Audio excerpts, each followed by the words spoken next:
नमस्कार बच्चों। इसके पहले की वीडियो में हमने द पोर्ट्रेट ऑफ लेडी की समरी यानी उसका सारांश बताया है, संक्षेप में इस पूरे पाठ को बताया है। आइए आज हम इसके टेक्स्ट को पढ़ना शुरू करते हैं। द पोर्ट्रेट ऑफ लेडी सारांश सुनने के बाद, पढ़ने के बाद आप सब लोग काफ़ी हद तक समझ गए होंगे इस पाठ के बारे में। आइए हम इसकी टेक्स्ट को पढ़ेंगे, जिससे इसकी कहानी थोड़ा सा और ही इंटरेस्टिंग लगे, ऐसा देखते हैं हम।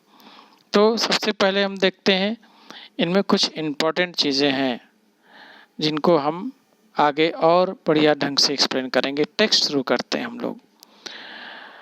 My grand mother like everybody's grand mother was an old woman. लेखक कहता है मेरी माँ हर दादी माँ की तरह, मेरी दादी माँ हर सभी लोगों की दादी माँ की तरह एक बूढ़ी औरत थी। She had been old and wrinkled for the 20 years that I had known her. She had been old and wrinkled. Wrinkled जो शब्द आया है, wrinkle का अर्थ होता है, wrinkle मीन्स झुर्री। wrinkle का मतलब है झुर्री। और झुर्रियाँ क्या होती हैं? जो चेहरे पे पड़ती हैं। तो वो 20 साल से, जब से उनको जान रहे हैं, लेखक कह रहा है कि 20 साल से जब से मैं जान रहा हूँ उसको, या जब से लेखक जान रहा है, वो उसकी उसी तरह चेहरे वाले हैं, बूढ़ी देखने में, चेहरे पे झुर्रियाँ। तो ये सिकुड़न वो 20 साल से वो देख रहे हैं। People said that she had once been young and pretty.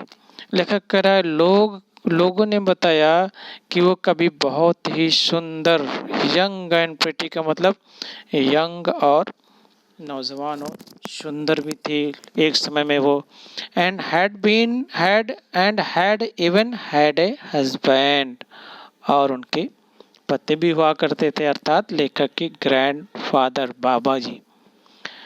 But that was hard to believe. लेकिन लेखक बता रहा है ये विश्वास करना थोड़ा कठिन था उसके लिए। My grandfather's portrait hung above the mantelpiece in the drawing room. उनकी जो बाबा की फोटो थी मैंटल पीस फ्रेम में, घर के ड्राइंग रूम में एक फ्रेम में टंगी हुई थी। और फोटो कैसी थी? ही वोर a big turban. Turban means होता है पगड़ी। टर्बन का मतलब है पगड़ी।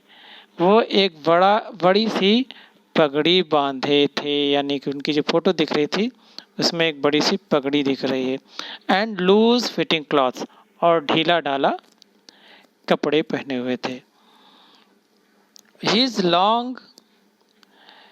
Long white beard covered the best part of his chest. उनकी लंबी सफ़ेद दाढ़ी सीने के अधिकांश भागों को ढकी हुई थी, मतलब दाढ़ी उनकी बहुत बड़ी बड़ी थी। And he looked at least 100 years old। और लेखक ये बताना चाह रहा है कि उनकी फोटो देखकर कैसा लगता था जैसे वो 100 साल के बूढ़े हों, यानी 100 साल के हो गए हों। He did not look the sort of person who would have a wife और चिल्ड्रन। लेखक को पता नहीं क्यों ऐसा लगता था कि जैसे वो इस तरह के व्यक्ति नहीं लग रहे थे जिनके मानो कोई पत्नी हो या बच्चे हो, कुछ अलग से दिख रहे थे। He looked as if he could only have lots and lots of grandchildren. उनको देख करके ऐसा लगता था जैसे उनके लॉट्स ऑफ लॉट्स, बहुत ज़्यादा संख्या में पोते हों, बच्चे हों, ग्रैंड नाती पोते हों मानो। As for my grandmother's being, फिर उसके बाद बता रहा है जहाँ तक मेरी दादी माँ के अस्तित्व की या यंग होने की बात है, यंग और सुंदर होने की बात है, the thought was almost revolting. The thought was almost revolting का मतलब हुआ ये, उसके अंदर एक ऐसा विचार था जो मानो जबरदस्ती वो अपने मन में बसाया गया हो। उसको रिवोल्टिंग का मतलब होता है विद्रोह। अब विद्रोह का मतलब ये सोचना कि उनकी दादी यंग एंड प्रिटी थी, ये एक दृढ़तापूर्वक उसके अंदर छवि उसने अपने आप में बिठा लिया था अपने दिमाग में कि हाँ उसकी दादी सुंदर ही हैं। She often told us of the games she used to play as a child. लेखक कहता है वो अक्सर मुझे बताया करती थी कि वो बच्चे के रूप में कौन सा खेल खेला करती थी? That seemed quite absurd and undignified. उस गेम के बारे में कह रहा है कि वो game quite absurd, absurd means uninteresting, uninteresting means बहुत ज़्यादा रुचिकर नहीं लगती थी वो गेम, ऐसा प्रतीत होता था।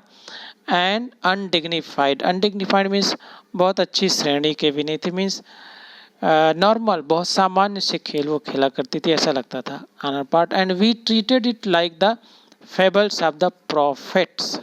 फेबल्स जो शब्द आया है ये कहानियाँ, ऐसा लगता है कि जैसे वो उनकी बातों को जब सुनता था लेखक तो उनको किसकी कहानियों जैसा वो महसूस कर क्या उसको ट्रीट करता था, समझता था। प्रॉफिट का मतलब होता है यहाँ पे धर्म से संबंधित जो प्रचार करते हैं प्रॉफिट कहते हैं, भविष्यवाणियाँ करते हैं उनको भी प्रॉफिट कहा जाता है।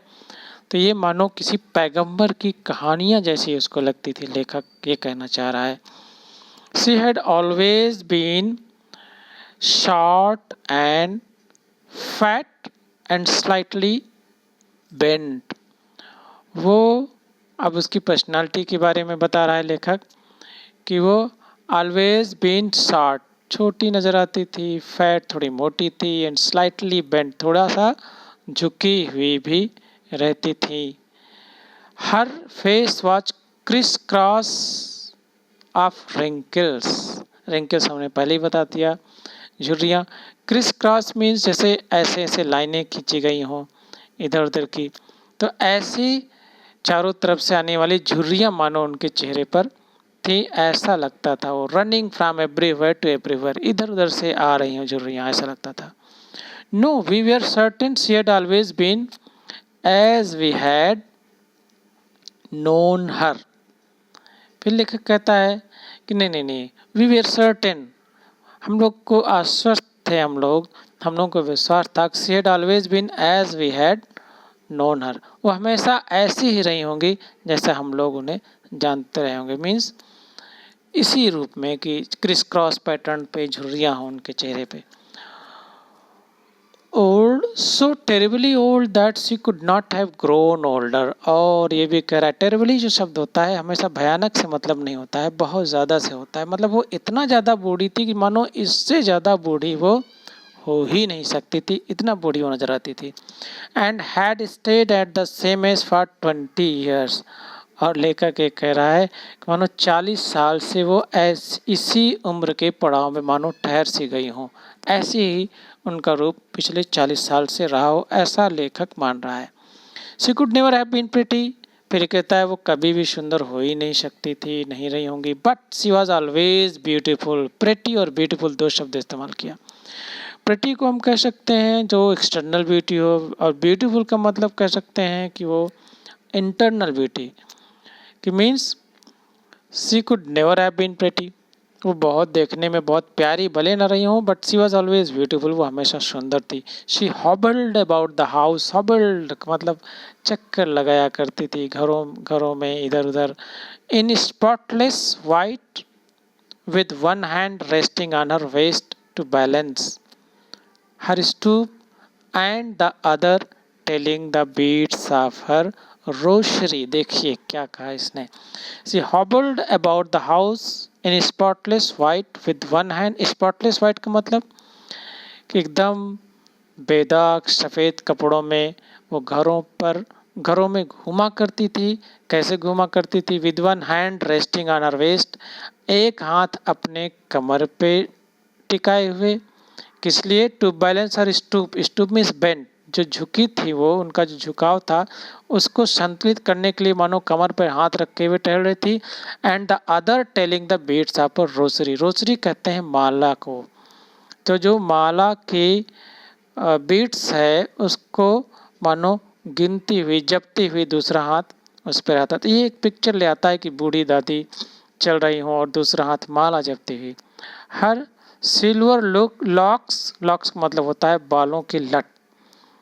स्कैटर्ड मीन्स बिखरे हुए, अनटाइडी खुले हुए, ओवर हर पहले पुकर्ड फेस, सिकुड़े हुए, पहले मीन्स पीले रंग के चेहरे पर स्कैटर्ड उनके खुले हुए सिल्वर कलर के बाल की लटें फैली हुई थी, and her lips constantly moved in inaudible prayer, और उनके होंठ निरंतर, कॉन्स्टेंटली में निरंतर, मानो बुदबुदाते रही हों इसलिए निरंतर गति में रहते थे। इनऑडिबल प्रेयर, इनऑडिबल का मतलब जिसे हम सुन ना सकें, ऐसे प्रेयर को वो बुदबुदाते हुए मानो उनके होंठ चल रहे होते थे। एंड शी वॉज ब्यूटीफुल, वो अत्यधिक सुंदर थी। She was like the winter landscape in the mountain, क्या लेखक ने शब्द इस्तेमाल किया है, वो जाड़े की ऋतु में मानो पर्वत की एक पर्वतीय श्रृंखलाओं की दृश्य जैसी नजर आती थी।